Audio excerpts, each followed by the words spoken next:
चलिए बाबू, उस वीडियो में तीसरा क्वेश्चन बता चुके हैं। अब इस वीडियो में आपको चौथा क्वेश्चन बता रहे हैं। पर खाते में प्रत्येक वर्ष का मिश्रण जबकि एक 10,000 रुपया की राशि 8% वार्षिक के दर से चक्रवृद्धि ब्याज पर जमा की जाती है। नहीं, चलिए बोलेंगे कि प्रथम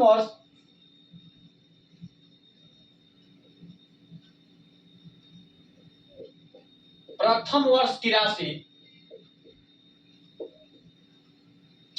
कितना दिया है बाबू? 10,000 दिया है। ठीक है, इसके बाद समय कितना दिया है? समय बराबर 1 दिया है। दर बराबर क्या दिया है बाबू? 8%। दर बराबर 8%।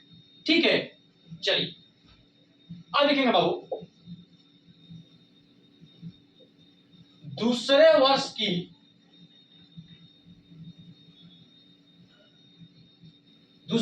की राशि का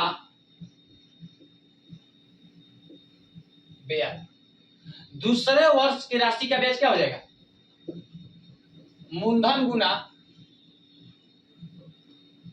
समय गुना दर और बटा क्या हो जाएगा? 100 हो जाएगा। ठीक है, चक्रवृद्धि ब्याज का सूत्र होता है होता है मूलधन गुना समय गुना दर बटा 100। नहीं, मिश्रण में क्या होता है? मूलधन गुना समय गुना, मिश्रण में होता है चक्रवृद्धि ब्याज पर जमा की जाती है मूलधन गुना समय गुना दर बटा 100। नहीं, चलिए अब क्या करेंगे बाबू? मूलधन क्या है? 10,000 लिख देंगे, गुना समय क्या है? 1 है तो 1 लिख देंगे, गुना दर क्या है? 8 है, और बटा क्या हो जाएगा? 200 से 200 कट गया।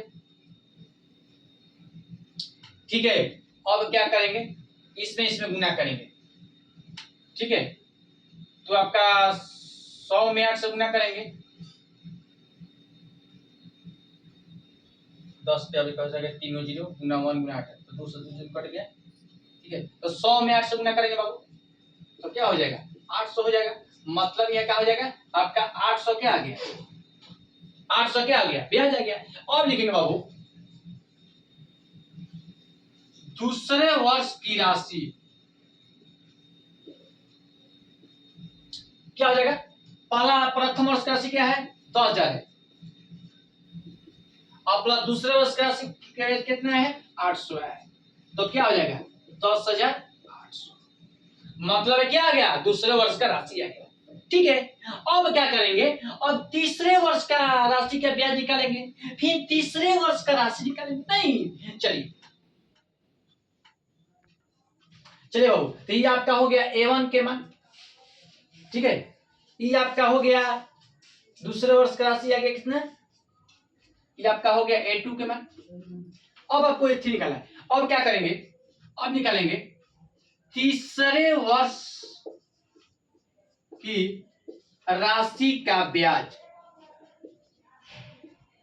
वही फॉर्मूला था बाबू,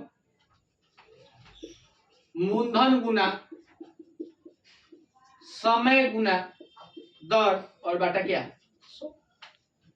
नहीं, अब चलिए बाबू, मूलधन क्या है? 10,800 गुना समय क्या है? 1 है, दर क्या है? 8 है, बाटा क्या हो जाएगा? 100। 200 से 200 कट गया। अब क्या करेंगे बाबू? 108 में 8 से गुना करेंगे। नहीं, 108 में 8 से गुना करेंगे। 8 टाइम 64 पे 6 से 6, 8 में 0 6, 864 हो जाएगा। नहीं, तो यहां पर लिख देंगे 864। नहीं, क्या हो गया? 864 हो गया। अब क्या करेंगे? तीसरे वर्ष का राशि निकालेंगे। ठीक है, लिखेंगे तीसरे वर्ष की राशि क्या हो जाएगा? जोड़ देंगे। तो क्या करेंगे? दूसरे वर्ष की राशि क्या है? 10,800 है और प्लस 864 जोड़ देंगे। नहीं, देखिए तो क्या हो गया? ये 4 हो गया, ये आपका 6 हो गया, ये आपका फिर 8 16 हो गया, ये आपका 11,664 है। माने तीसरे वर्ष का राशि कितना आ गया? तो ये आपका क्या मान हो गया? ये आपका बाबू A3 का मान है। नहीं, तो एक बार क्या हुआ? एक तरह से आपका क्या हुआ? सूची तैयार हो गया। नहीं, एक तरह से क्या होगा बाबू, एक तरह से आपका सूची तैयार हो गया। नहीं तो लिख देंगे कि सूची बराबर क्या है, एक आया है आपका 10,000, एक आपका है 10,800, एक आपका है 11,664। ये आपका सूची तैयार हो गया। नहीं अब देखिए, अब क्या है कि D1 D2, तो एक आपका है 800 का अंतराल, नहीं एक आपका 864 का अंतराल, नहीं तो इसका मतलब ये जो है आपका इस सूची में नहीं है, मतलब कि ये आपका 800 का अंतराल है, ये आपका 864 का अंतराल नहीं। देखिए क्वेश्चन कर रहा कि ये 800 का अंतराल है, ये आपका 864 का अंतराल है। नहीं, इसका मतलब लिख देंगे बाबू कि D1 जो है वो D2 के बराबर नहीं। नहीं बताएं कि जब D1 D2 के बराबर नहीं होता है तो क्या लिखेंगे बाबू कि ये आपका ये आपका यह एपी के सूची में क्या, एपी के सूची में क्या नहीं है। जब बाबू D1 और D2 बराबर रहेगा तो एपी के सूची में होगा, और जब D1 जो रहेगा D2 के बराबर नहीं होगा तो एपी के सूची में नहीं हो। नहीं यही क्वेश्चन कर रहा है बाबू कि जब ये देखिए एक आपका 800 का अंतराल में है, एक आपका 864 का अंतराल, नहीं आप इसको करिएगा तो एक आपका 800 का है और एक 864 का है। इसका मतलब ये अलग अलग तीनों विभाग में है। जो सूची हम तैयार किए हैं तीनों अलग अलग, मतलब दो जो आपका है तो एक आपका 800 का है, एक आपका 864 का है। इसका मतलब जब ऐसे अंतराल में रहेगा तो इसका मतलब ये सूची नहीं कहा। नहीं, जब मान लीजिए कि सूची कब कहेगा, जब 50 के अंतराल में, जैसे देखिए कैसे, जैसे 50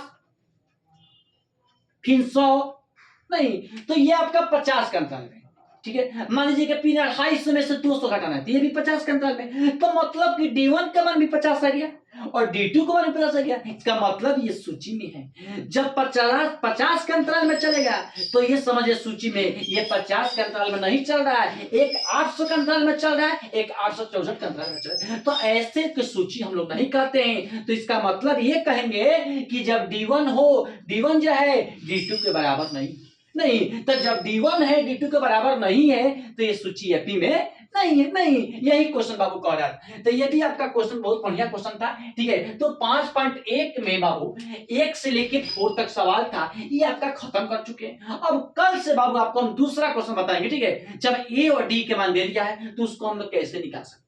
नहीं तो ये आपको बताए हैं बाबू अगले वीडियो में कि जब ये टॉपिक खत्म कर देंगे अरिथमेटिक प्रोग्रेशन तो आपको हम साइंस पढ़ाएंगे, 80 का जेपी कराएंगे, नहीं तो उसमें से कराएंगे। इसके बाद पहले हम सोच रहे हैं कि आपको जो आपका अरिथमेटिक प्रोग्रेशन में जितना टॉपिक है 5.1 5.2 5.3 खत्म कर देंगे, तब इसके बाद आपका अगला क्वेश्चन में घुसेंगे, मतलब आपका साइंस पढ़ाएंगे, ठीक है। कुछ साइंस पढ़ा देते हैं, कुछ ऐसे टिप पढ़ाए हैं, कुछ सोच रहे हैं कि साइंस पढ़ा देंगे, नहीं तो कुछ ठीक रहेगा। आप लोग बाबू देखिए जम के तैयारी करिएगा, ठीक है। यूट्यूब चैनल से हमको जुड़े रहिएगा, ठीक है। और जो भी वीडियो समझ में नहीं आएगा तो आपको